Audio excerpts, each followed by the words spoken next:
Have you ever noticed that your brain becomes most awake at the exact moment you want it to be quiet? All day you've been busy, working, talking to people, checking your phone, solving problems.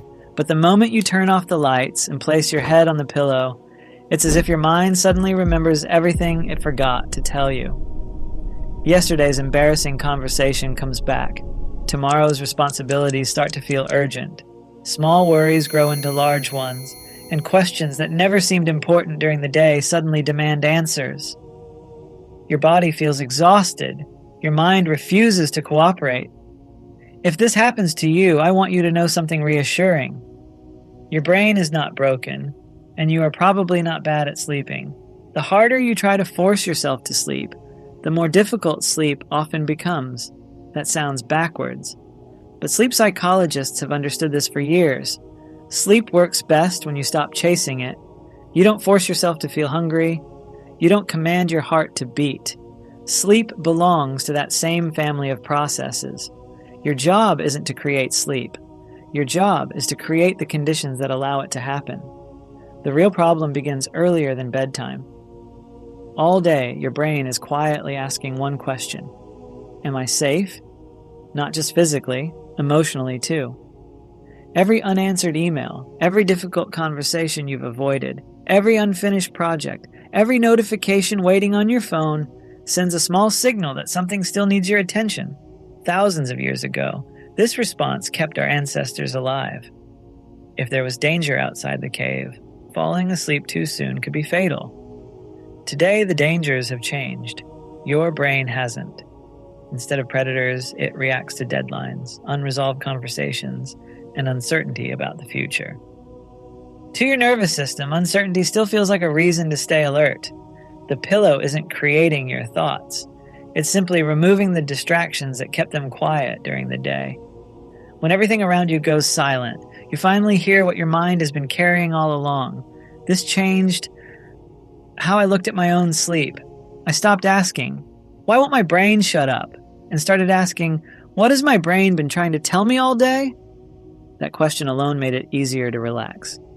Here's something that surprised me. Feeling tired and feeling sleepy are not the same thing. You can spend 12 hours making decisions, switching your attention from one thing to another. By evening, you feel mentally drained, but your nervous system may still be running at full speed. Imagine driving for hours with your foot pressed on the accelerator. When you finally park, the engine doesn't instantly cool down. It needs time. Your brain is no different. Yet most of us expect to go from scrolling, replying to messages, watching one last video, straight to deep sleep within 5 minutes. When it doesn't happen, we become anxious.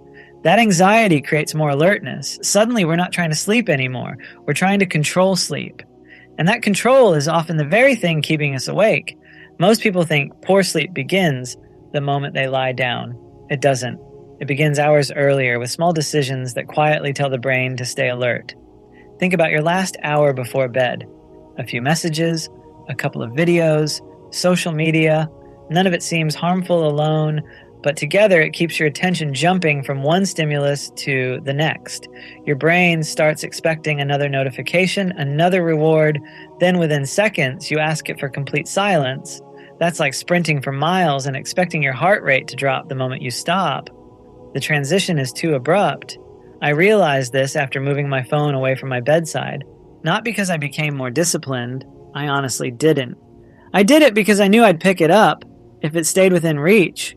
Removing the temptation was easier than fighting it every night. Sometimes the smartest form of self-control isn't having more willpower. It's needing less of it.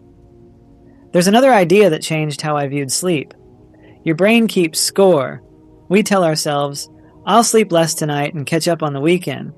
But biology doesn't work like a bank account that resets every Saturday. If your body needs 7 to 9 hours and you consistently give it less, the effects build up quietly.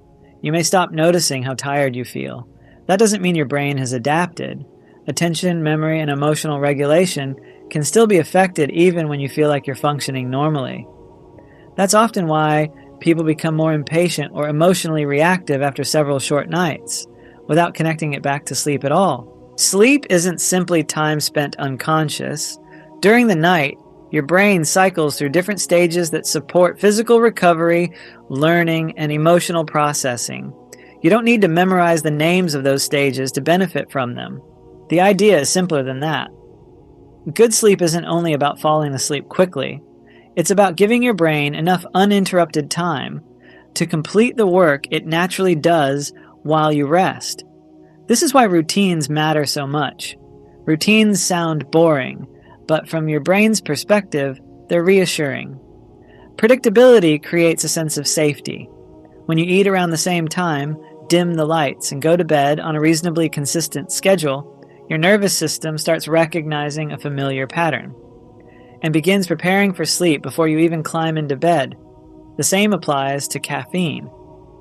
I still drink coffee. I'm not telling you to eliminate it. But I noticed that drinking it late in the afternoon made falling asleep easier than staying asleep. Even when I didn't wake up completely, the next morning felt less rested. That observation mattered more than any rule I'd read, so I simply moved my last cup earlier and paid attention to how I felt. Curiosity about your own patterns is often more useful than chasing the next sleep hack. Most people believe the goal of bedtime is to stop thinking. What if that's the wrong goal entirely? For years, I treated my thoughts like enemies at night. The more they appeared, the harder I tried to push them away. But psychologist Daniel Wegner's research on thought suppression found the opposite effect. Try this for 10 seconds. Tell yourself not to think about a white bear. Chances are it's the first image that appears. Our brains don't respond well to don't think. They respond to acceptance. So instead of silencing your mind, simply observe it. Imagine your thoughts as cars passing by while you stand safely on the sidewalk. You notice each one. You don't chase it. A memory appears, then fades. A worry arrives, stays a moment, and leaves. The goal isn't to stop the traffic. The goal is to stop stepping into the road. Once I understood this, bedtime stopped feeling like a battle. I let thoughts come and go. And that was often when sleep arrived. A few small habits gently tell your brain it's safe to rest. Before bed, write down one good thing that happened today, just one. It doesn't need to be life-changing. Someone smiled at you. You finished something you'd been avoiding. You enjoyed a good meal. This isn't about pretending life is perfect. It's reminding your brain that today wasn't only made of stress. Over time, this small habit shifts how your day ends. Instead of replaying everything that went wrong, your attention slowly moves toward balance. Gentle movement helps too.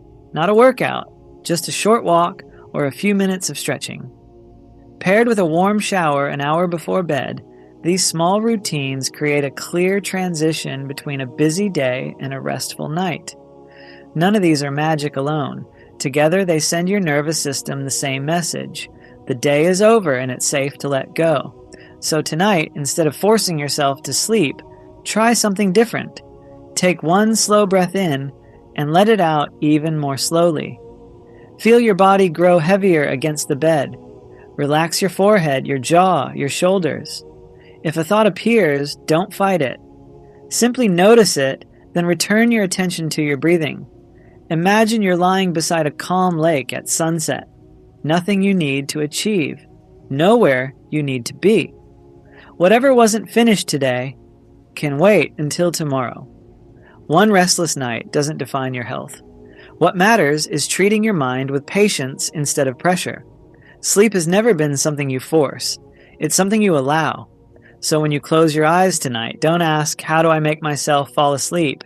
Ask instead, have I given my mind permission to let go? Thank you for spending this time with me. If this helped tonight feel a little quieter, save it. It'll be here again whenever you need it. Sleep well.